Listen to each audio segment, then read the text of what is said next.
मनुष्य के जीने का जो अर्थ है वो इतना सा है कि केवल वो अपनी आत्मा के लिए जिए। आत्मा का अर्थ दया के साथ, परोपकार के साथ, किसी की सेवा सत्कार के साथ, दान के साथ, ध्यान के साथ, तीर्थों के साथ, कथा हवन आदि इत्यादि अच्छे अच्छे कर्मों के साथ जिए। यही आत्मा का आदेश है, यही जीवन जीने का एक ढंग है।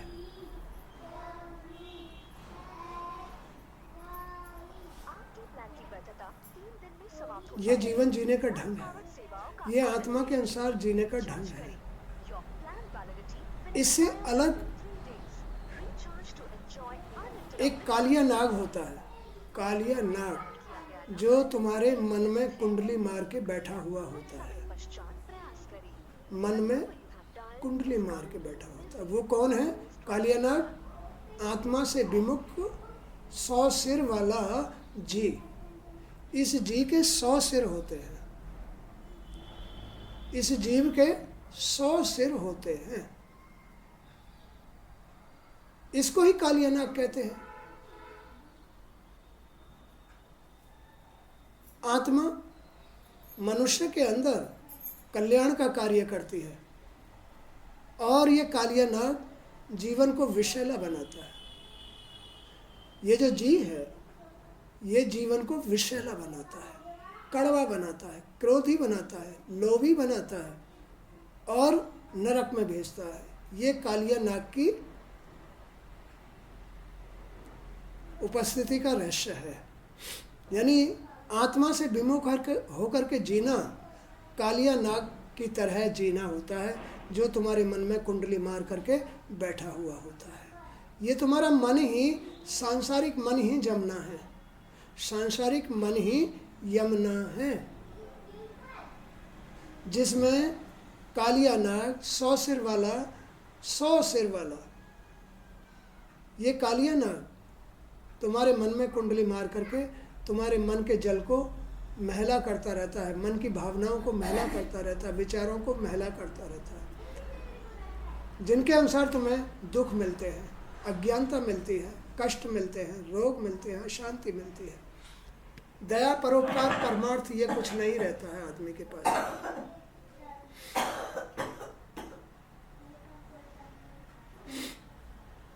जब कालिया नाग ने यमुना के जल को बिल्कुल दूषित कर दिया तो भगवान श्री कृष्ण ने सोचा कि ये यमुना तो मेरा ही रूप है, मेरी ही शक्ति है, और ये कालिया नाग, इसमें जो भी जीव जलपान करता है या स्नान करता है वो सब मर जाते हैं, या ये जो कालिया नाग से दूषित हुआ यमुना का जल है ये जिस भी घास फूस तिनके तक पहुंच जाती है उसको भी नष्ट कर देती है।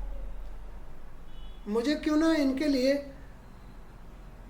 इस कालिया नाग को ही नष्ट कर देना चाहिए, इसका दमन कर देना चाहिए, या इसको यहाँ से कहीं दूर भेज देना चाहिए जमुना से, जिससे कि जमुना में स्नान करने वाले, जल पीने वाले, गाय, पशु पक्षी, उनका जीवन नष्ट ना हो।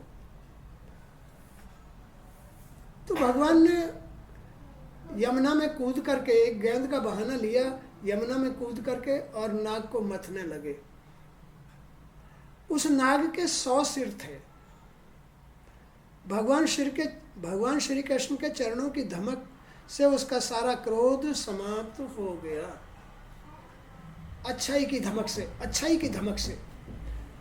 जितना तुम अपने मन पर कालिया नाग रूपी, मन पर कालिया नाग रूपी जी पर तुम धक्का दोगे, उसको धमकोगे, उतना ही तुम्हारा मन और जी साफ होगा, चेतना आएगी, अच्छाई आएगी। जितना अपने जी और मन पर धक्का दोगे, हट भाग यहाँ से, कहाँ से आ रहा है, गंदा मन, गंदा जी, ये मेरे जीने का सार नहीं है, उतना ही ये धमक से अच्छाई में बदलेंगे।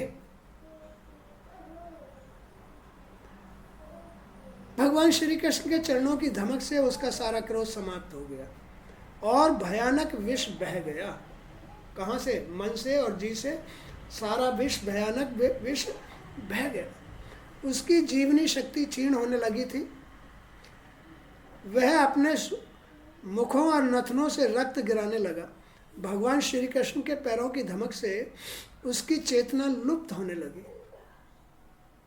भगवान के इस अद्भुत तांडव नृत्य से कालिया नाग के फर छत विछत हो गए, उसका एक एक अंग चूर चूर हो गया। तभी उसने अपने आप को भगवान श्री कृष्ण के शरण में सौंप दिया। उसी समय कालिया नाग की स्त्रियों ने जल से बाहर सिर निकालकर भगवान से अपने पति की रक्षा के लिए प्रार्थना की। उन्होंने, हे प्रभु, आपका यह अवतार ही दुष्टों को दंड देने के लिए हुआ है। कालिया नाग की स्त्रियों ने अपने पति की रक्षा के लिए भगवान श्री कृष्ण से प्रार्थना की कि हे प्रभु, आपका तो अवतार दुष्टों के नाश के लिए हुआ है, सज्जनों के हित के लिए हुआ है, इसलिए इस अपराधी को दंड देना आपके लिए उचित है। इसने बहुत बुरा किया है। इस जी ने न जाने कितने जीवों का जीवन बिगाड़ा है। इस मन ने न जाने कितने जीवों के जीवन को बिगाड़ा है। इस नाग के अपराधी होने में कोई संदेह नहीं है। ये जो जीव है, जो 100 सिर वाला है, जो इस मन की तैयारी करता है, आँखों के द्वारा, कानों के द्वारा, ये 100 स्त्रियां रखने वाले हैं। ये 100 स्त्रियां रखने वाले हैं। तो ये कालिया नाग जो जी है, ये यमुना रूपी जल में, मन के यमुना सांसारिक मन में बस विष घोलता रहता है। ये जी सांसारिक मन में विष घोलता रहता है, अपराध बढ़ाता रहता है, ऐसे कुकर्मी बीज बोता रहता है। कुकर्मी बीज। यदि यह अपराधी ना होता तो इसे सर्प योनि ही क्यों मिलती? अगर यह अपराधी नहीं होता तो इसे सर्प योनि क्यों मिलती? अपराधों से ही तो तरह तरह की योनि मिलती है। आपका इस पर क्रोध करना आपका अनुग्रह ही है, आपकी दया है। भगवान आपके स्पर्श मात्र से, सच्चाई के स्पर्श मात्र से सैकड़ों, हजारों, कोटि कोटि मतलब जो है अपराध क्षमा हो जाते हैं, क्योंकि आपके अनुग्रह अथवा दंड देने से पापियों के पाप नष्ट हो जाते हैं। पूर्व जन्म में इसने अवश्य ही कोई बड़ी तपस्या की होगी, तभी इसे आपके चरणों की कृपा का प्रसाद मिला है ना? अरे तो कुछ कर लो, कर लो, करने में ही फायदा है। कोई ऐसा कर्म कर लो जिससे कि तुम्हें कहीं अगले जन्म योनि में टट्टी पेशाब है ना खाने से बचा दे, कोई बचा दे। तो पूर्व जन्म में इसने अवश्य ही कोई बड़ी तपस्या की होगी, जिसकी वजह से आज आपको इसको जो है आपका साथ मिला है, तभी इसे आपके चरणों की कृपा का प्रसाद प्राप्त हुआ है। यह सर्प तो अत्यंत दुर्लभ है, यह स्पर्श तो अत्यंत दुर्लभ है। आपके पैरों का स्पर्श हो जाना इस नाग के लिए बड़ी दुर्लभ बात है, किसी के लिए भी। इस स्पर्श से तो पापी लोग भी स्वर्ग प्राप्त कर लेते हैं। हे स्वामी, यह नागराज तमोगुणी योनि में उत्पन्न हुआ है। यह अत्यंत क्रोधी भी है, इसे मोक्ष की कामना नहीं है, क्योंकि जिसे आपके चरणों की रज प्राप्त हो जाती है वह तो सहज ही मोक्ष प्राप्त कर लेता है। अब वो स्त्रियां भगवान से इस प्रकार प्रार्थना करती हुई उनको नमन कर रही हैं। हे प्रभु, हम आपको नमन करती हैं। आप अनंत ऐश्वर्य और बल के धनी हैं। आप सभी प्राणियों के अंतःकरण में निवास करते हैं। अंतःकरण में अगर आत्मा तुम्हारे पास है, सच्चाई तुम्हारे पास है, तो तुम्हारा मन सच्चा होगा, तुम्हारा हृदय बड़ा अच्छा होगा, परोपकारी होगा। ये जीने की कला है। अब आदमी की जीने की कला क्यों चली जाती है? कालिया नाग बन करके, कालिया नाग बन करके। जिनका जी, जिनका मन विषैला होगा, वो ना अपने पति की सोचेगी ना भगवान की सोचेगी। वो स्त्री या वो पुरुष ना अपने स्त्री का के विषय में सोचेगा, ना अपने घर के विषय में सोचेगा। वो स्त्री ना अपने पति के विषय में सोचेगी, सिर्फ अपनी स्वार्थ। तो यही कालिया नाग की जो लीला थी, ये स्वार्थ लीला थी, क्रोध लीला थी, स्वार्थ लीला जो सबके अंदर होती रहती है। सांसारिक लीला, स्वार्थ लीला, सब स्वार्थ में होते हैं, अपने मजे में होते हैं, कोई किसी को नहीं समझता है। ये जी और मन की बात है। मन क्या है? जमुना का रूप है, और ये जी क्या है? कालिया नाग का रूप है। ये जमुना के जल को विषैला करता रहता है जी, आँखों के माध्यम से, कानों के माध्यम, यानी अपने फनों के माध्यम से फुंकार मारता रहता है, विष उगलता रहता है।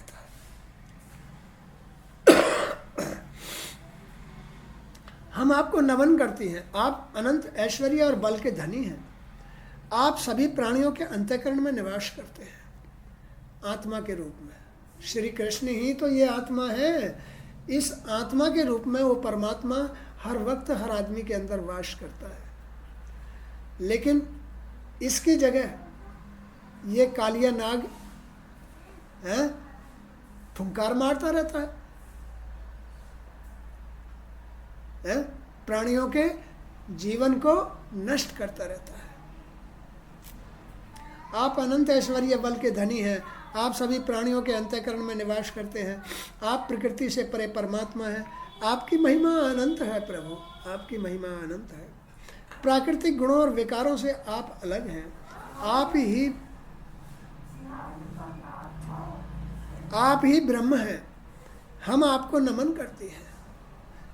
कालिया नाग की पत्नियां इस तरह से अपने पति के लिए प्रार्थना कर रही हैं। समस्त शरीर और सूक्ष्म माने आत्मा, समस्त शरीर और आत्मा जगत की सिद्धि आपसे ही होती है। यानी इसमें सिद्धियां जो आती हैं, मनोकामना जो पूर्ण होती है, इच्छाएं जो पूर्ण होती हैं, वो आत्मा से होती हैं, ना कि जी से होती हैं। जी से कभी इच्छा पूरी नहीं होती, आत्मा से इच्छा पूरी होती है। जिसके अंदर आत्म दृष्टि है, आत्म विचार है, परोपकार है, दया है, सेवा सत्कार है, जो भगवान सत्यनारायण की सेवा करता है, जो अच्छे विचार रखता है, जो किसी का बुरा नहीं चाहता है, जो सात्विक भोजन करता है, जो सात्विक संगति लेता है, जो शांति रखता है, जो संतोष रखता है, जो दान करता है, जो तीर्थ करता है, जो हवन यज्ञ कराता है, उसके घर में आत्मा की दृष्टि, आत्मा वास करती है। और उस आत्मा से ही सबकी इच्छाएं पूरी होती हैं। जी से कभी इच्छाएं पूरी नहीं होती हैं। इसलिए आदमी भगवान से द्रोह करने लग जाता है। जी तो पता नहीं क्या क्या चाहता है कि मैं राजा बन जाऊं, कोठी आ जाए, मैं धनवान हो जाऊं, लेकिन जी से कभी इच्छा पूरी नहीं होती है। इच्छा पूरी होती है आत्मदृष्टि से। आदमी का जी इतना साफ होना चाहिए, आत्मा की तरह परोपकारी होना चाहिए, तो सारी इच्छाएं अपने आप पूर्ण हो जाएगी। हाँ? तो आप ही ब्रह्म हैं, हम आपको नमन करते हैं। समस्त शरीर और आत्मा जगत की सिद्धि आपसे ही प्राप्त होती है। आप सभी जगत के साक्षी हैं। आप सभी जगत के साक्षी हैं। ये आत्मा ही पूरे जगत की साक्षी है, जी साक्षी नहीं है। आदमी का जी तो अपने घर को भी नहीं देख पाता है, मेरे घर में चीज़ कहाँ रखी है। लेकिन ये आत्मा एक घर की नहीं, धरती पर जितने घर हैं ना, सबकी चीज़ों को कहीं भी देख लेती है।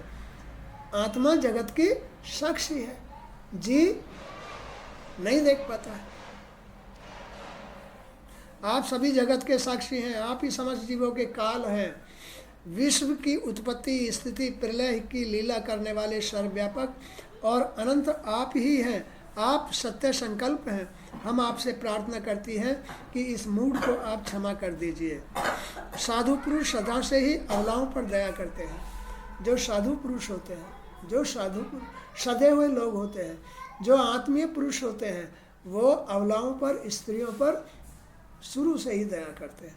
अतः आप हमारे प्राण प्यारे पतिदेव को जीवन दान दीजिए। हम आपकी दासियां हैं, प्रभु हम पर कृपा कीजिए। इस तरह से नाग पत्नियां उनसे प्रार्थना कर रही है।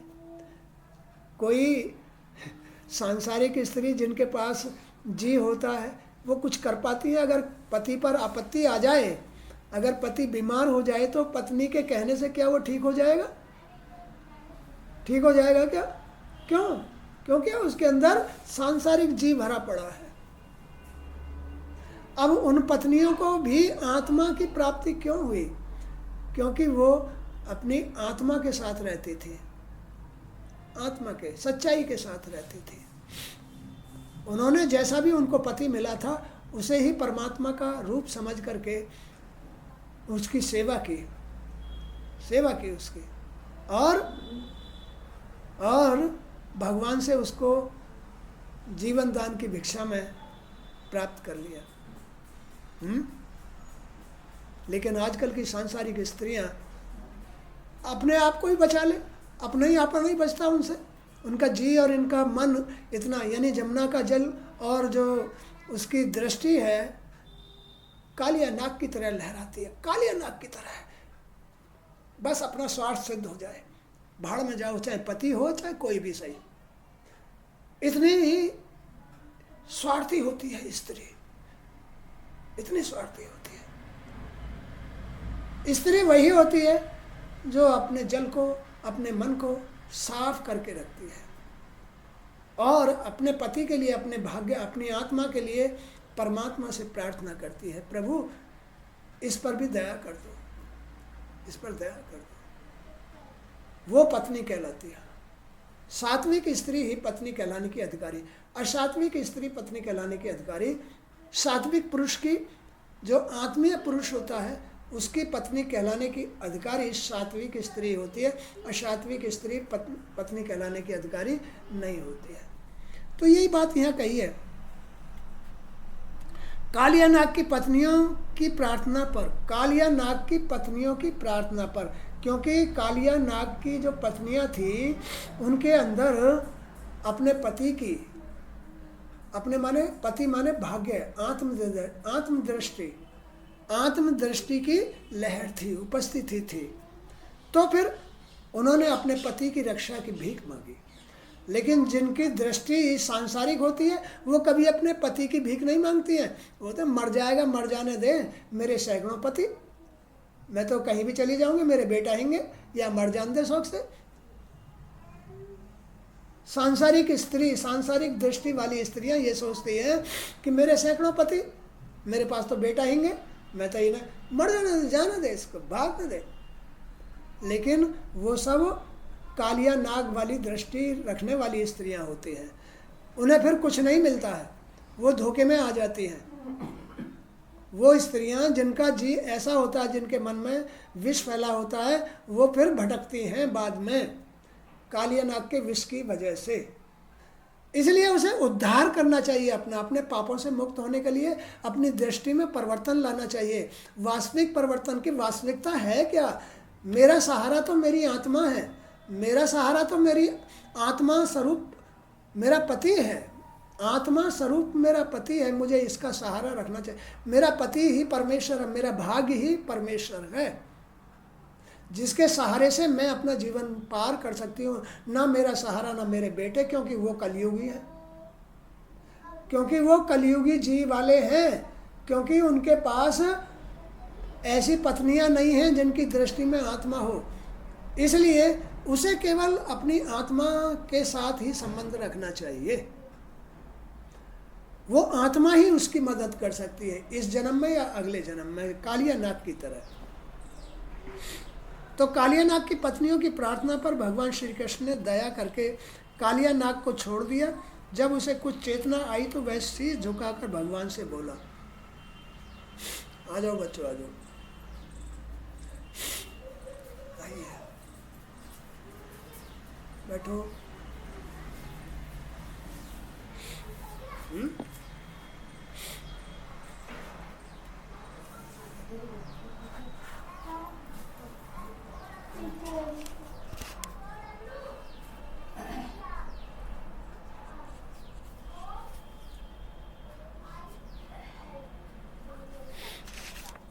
बैठो।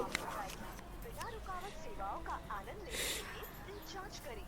Your plan validity will expire within 3 days. Recharge and enjoy uninterrupted service. तो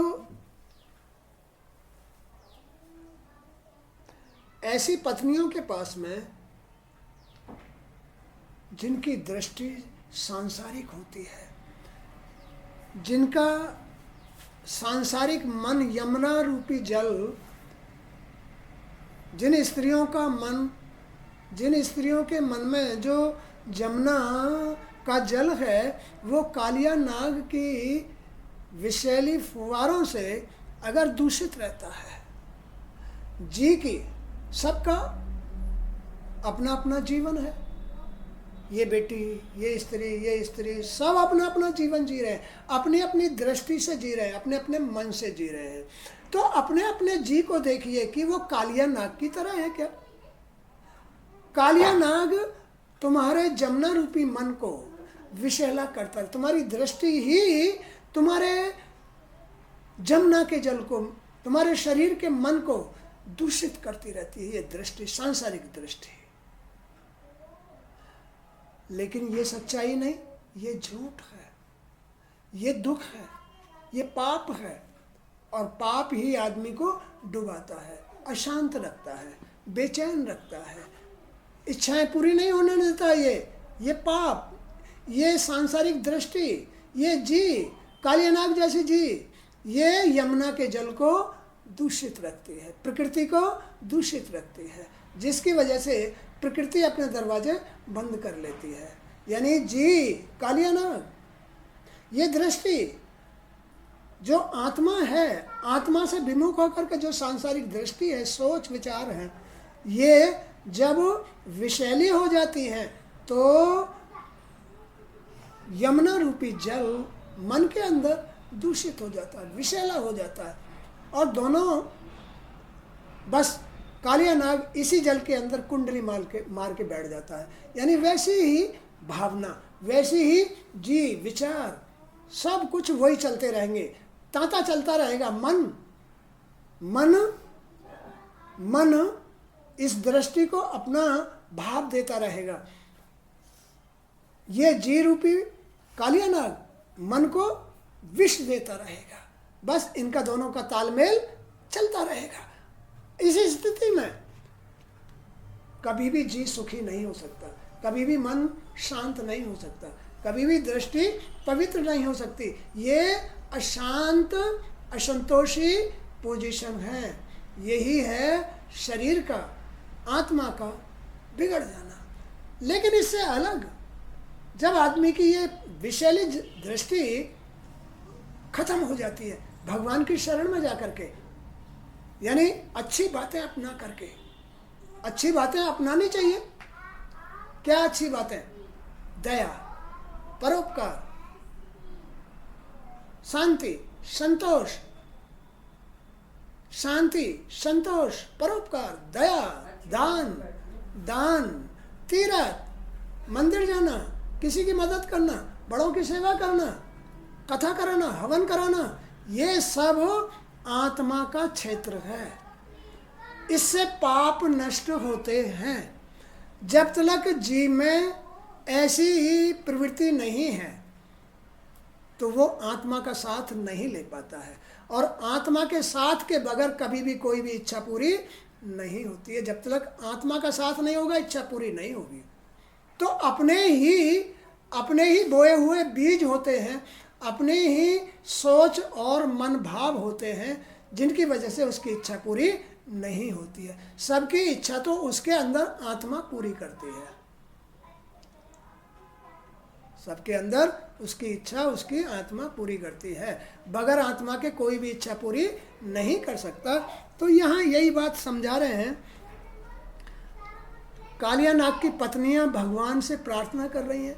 क्या कर रही हैं? हे प्रभु, हम आपको नमन करती हैं, हमारा भाग्य है, ये तो हमारा प्रारब्ध है कि हमको ऐसा पति मिला, और ये भी इसकी मजबूरी है, इसके कर्मों से ही, इसकी दृष्टि और मन से ही इसको ये योनि मिली है, और हमारी भी मजबूरी है कि हमें इसकी पत्नी बनना पड़ा है। प्रभु, ये तो हमारे लिए चाहे सर्प है, चाहे ये गधा है, चाहे घोड़ा है, चाहे विषैला है, चाहे अमृत उगल रहा है, हमें तो अपना धर्म निभाना है। हम इसकी पत्नियां हैं, यही हमारा पति परमेश्वर का रूप है। प्रभु, बस इसे माफ़ कर दीजिए, इस पर दया कर दीजिए, इसको जीवन दान दे दीजिए। प्रभु, हमें अधोगति में मत डालिए, हमें नरक में मत डालिए, हमें इतनी सजा मत दीजिए। ये तो इसका कोई पुण्य है, प्रारब्ध का पुण्य है, जिसकी वजह से आपके पैरों की धमक इसके शरीर को स्पर्श कर रही है। ये तो इसका कोई ऐसा पुण्य है प्रारब्ध से। तो आप अनंत ऐश्वर्य और बल के धनी हैं, आप सभी प्राणियों के अंतःकरण में निवास करते हैं, आप प्रकृति से परे परमात्मा हैं, आपकी महिमा अनंत है। आत्मा ही श्री कृष्ण है, परमात्मा है, श्री हरि है आत्मा। अरे तो तुम कहीं दूर क्यों जाते हो? अपनी आत्मा में, अपनी सोच में, विचारों में अच्छाई का परिवर्तन देखो ना। जब भी तुम कोई कर्म करो, जब भी तुम किसी के पास जाओ या किसी से बात करो या व्यवहार करो, कहीं बैठो उठो या कोई भी कर्म करो, उसमें अपनी अच्छाई देख लो। अच्छाई, बुराई में कभी मत बैठो, बुरे कर्म कभी मत, बुरे बोल कभी मत बोलो, बुरी जगह कभी मत जाओ।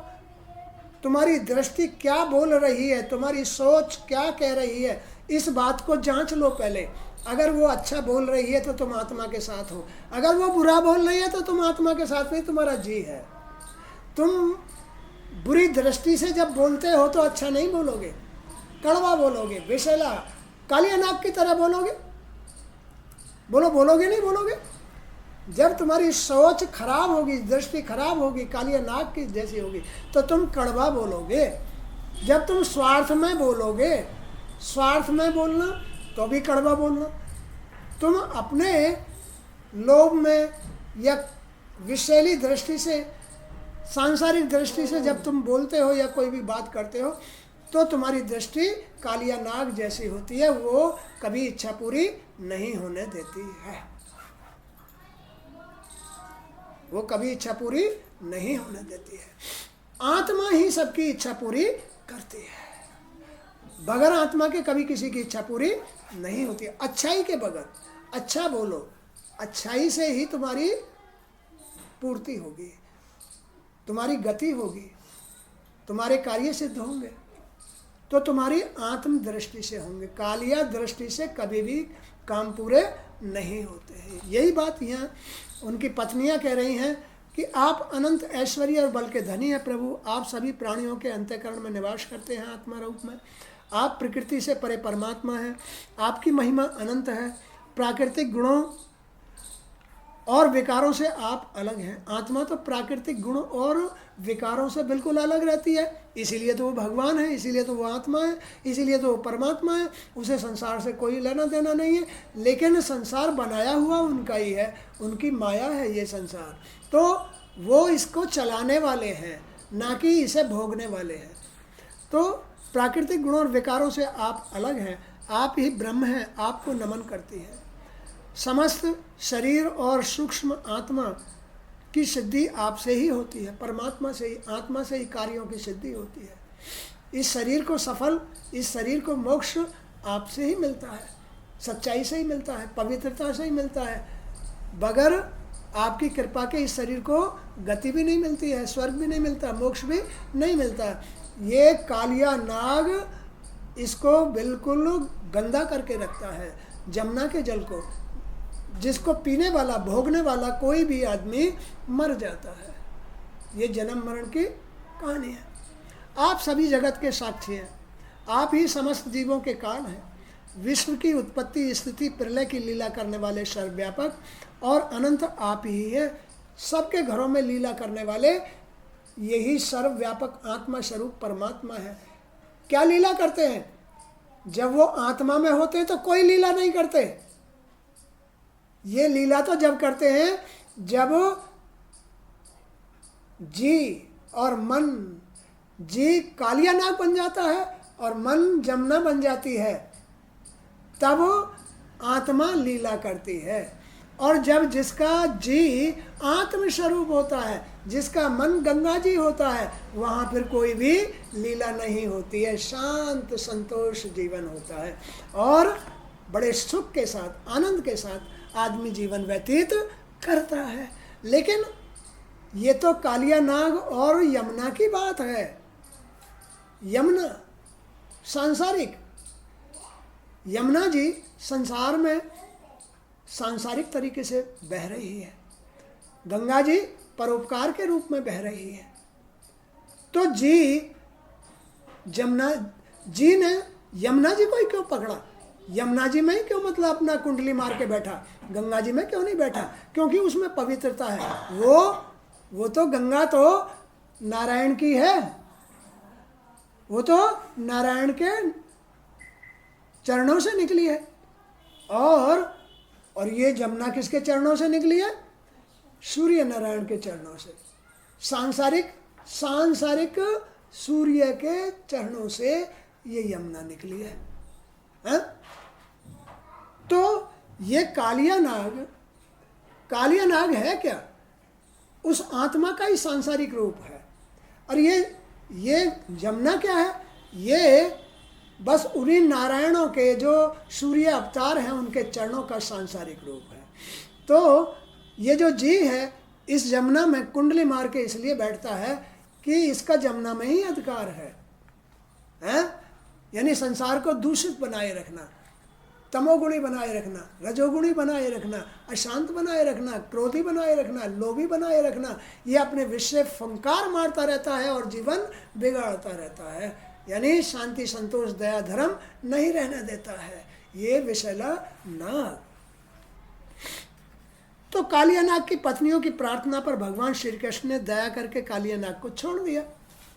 चलो जाओ तुम, अब जब प्रार्थना कर रही हो, तुम्हारे पास आत्मदृष्टि है, तुम्हारे पास नियम धर्म है, तो मैं तुम्हारे नियम धर्म के सामने झुकता हूँ और इसको छोड़ देता हूँ। जब उसे कुछ चेतना आई, किसको? कालिया नाग को चेतना, खूब पिटाई की उसकी, खूब फनों पर नाच डांस किया। तो जब उसे कुछ चेतना आई तो वह शीश झुकाकर भगवान से बोला, हे नाथ, हम सर्प योनि में पड़कर जन्म से ही दुष्ट, तमोगुणी और क्रोधी जीव हैं। आदमी अपने कर्मों से ही तमोगुण में चला जाता है और वो क्रोधी, विषैला, बस ऐसे ही कर्म करता है। जैसे कर्म किए, जैसे बीज बोए वैसी योनि मिल जाती है। इस जन्म में जैसे बीज बो रहा है, अगले जन्म में वैसी योनि मिल जाएगी। इस जन्म में जैसा वो मतलब जो है कर्म कर रहा है, वो प्रारब्ध से बन के आया है, पिछले जन्म से बन के आया है। तो हर आदमी का अपना लेखा जोखा है, जो जैसा भोग रहा है आगे जैसा बनेगा भोगेगा। सब अपनी अपनी खेती बो करके आते हैं, यहाँ भी खेती बोते हैं, आगे भी खेती बोएंगे। ऐसे छुटकारा नहीं होगा। छुटकारा तो तभी होगा जब इस कालिया नाग जैसी दृष्टि को खत्म करके आदमी प्रेम, दया, धर्म, शांति, संतोष, परोपकार, परमार्थ, दान, तीर्थ, कथा, हवन, ये सब कुछ करेगा, भगवान की सेवा करेगा। ये आत्मा की सेवा है। अपनी अपनी आत्मा की सेवा, अपनी अपनी आत्मा की सेवा करो तो सब कुछ ठीक हो जाएगा। सच्चाई के साथ रहो और सच्चाई के साथ जीवन व्यतीत करो तो सब कुछ ठीक हो जाएगा। तुम्हारी दृष्टि जी यानी कालिया नाग जैसी जी दृष्टि तुम्हारे मन में कुंडली मार के बैठा हुआ है, तुम्हारा जीवन कैसे मतलब आनंद के साथ होने देगा, कैसे सुखी होने देगा? ये कालिया नाग, ये सांसारिक दृष्टि कैसे सुखी होने देगी तुम्हें? ये सांसारिक दृष्टि तुम्हारी इच्छाओं को पूरी नहीं होने देगी। बस भटकते रहो, भटकते रहो, भटकते रहो। ना भगवान की कथा सुनने को टाइम है, ना भजन करने को टाइम है, ना अपने मन को पवित्र करने का टाइम है, ना जी को पवित्र करने का टाइम है, ना भगवान की सेवा करने का टाइम है। ऐसी जी दृष्टि पापी होती है, ऐसा घर पापी होता है, ऐसा मन पापी होता है, ऐसी स्त्री पापी होती है, ऐसा जीव पापी होता है, उसका पाप ही भाग्य होता है। इसी कारण संसार जीव नाना दुराग्रहों में फंसकर अपना जीवन कलंकित कर लेते हैं, है ना। ये कलंकित कैसे हो जाता है जीवन सबका? प्रत्येक जीव के लिए अपना प्राकृतिक स्वभाव छोड़ देना अत्यंत कठिन है।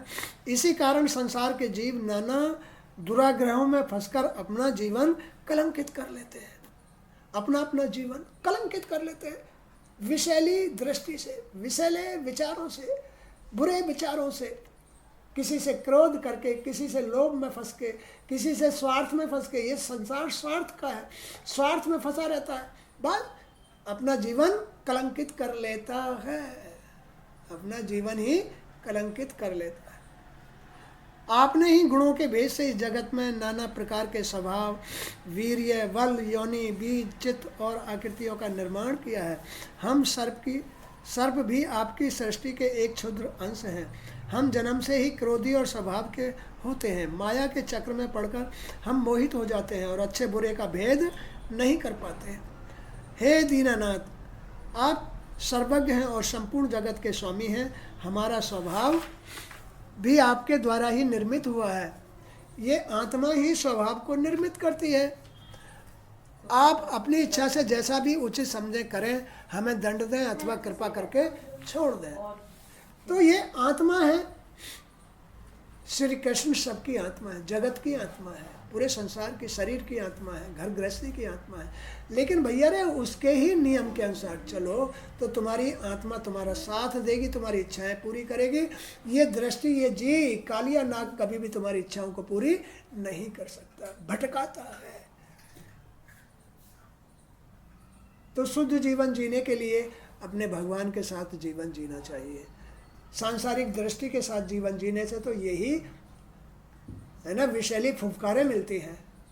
कभी स्वार्थ, कभी भी तुम्हारी इच्छाएं पूरी नहीं होती हैं और मन भी गंदा रहता है, अशांत रहता है। भगवान की तरफ ये कालिया नाग ही मन को नहीं जाने देता है।